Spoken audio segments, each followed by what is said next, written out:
ነብዩ መሐመድ ሰለላሁ ዐለይሂ ወሰለም ሰሉ ዐላ ረሱልላህ ሁለንተናቸው የተሟላ የተስተካከሉ ገጽታቸው ስብዕናቸው የቱን ነው ዛሬ ለእናንተ ማውሳላችሁ?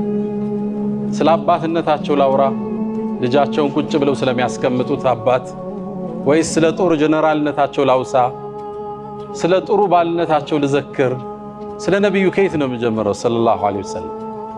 አስቸጋሪው ነገር ምሁራን እንደሚሉት ስለ ነብዩ በአንድ ርዕስ ላይ መናገር መቻል።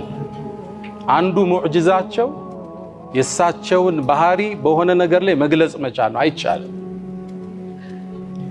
ወንድሜ ኢብራሂም የተነሳው የሊደርሺፕ የአመራር አቅማቸው ብቃታቸው ብናይ ትልቁ ቁም ነገር እዛ ላይ እናገኘዋለን። ምሁራኖቹ ዓለምን ያስደመመ አንድ ጥናት ለዓለም አበርክተዋል። ኮዘስ ኤንድ ፖዝነር ይሏቸዋል። ሁለት ታዋቂ ምሁሮች ናቸው። እነዚህ ሰዎች ጥናት አደረጉ። ዓለም የምትፈልገው መሪ ማንን ነው አሉ። ጥናቱ ሪሰርቸሮች ያውቁታል። ሪሰርች ሲሰራ ለሆነ 1 ዓመት 2 ዓመት ይሰራል። ይሄ ጥናት ግን 25 ዓመት ነው የፈጀው። እንደ አይነት ሪሰርች በዓለም ታሪክ 25 ዓመት ዓለም የምትፈልገው መሪ ማን ነው ብለው ጥናት አደረጉ።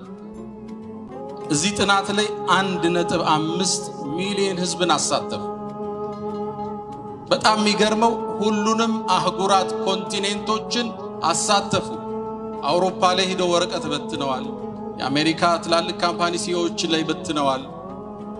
አረቡ ሀገር መጥተዋል። አፍሪካ ሀገር መጥተዋል። ዓለም የምትፈልገው መሪ ማንን ነው የሚለው ጥያቄ 25 ዓመት በፈጀ ጥናት 1.5 ሚሊዮን ህዝብ በተሳተፈበት ጉዞ ሁሉንም አህጉራት ባሳተፈው ጥናት አንድ ቃል ነጥሮ ወጣ። ክሬዲቢሊቲ ይሉታል።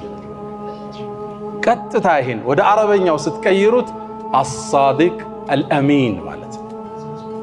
ይሄ ስም አንድ ትልቅ ሰው ይታወቅበታል። ማን ናቸው? ነብዩና መሐመድ ሰለላሁ ዐለይሂ ወሰለም።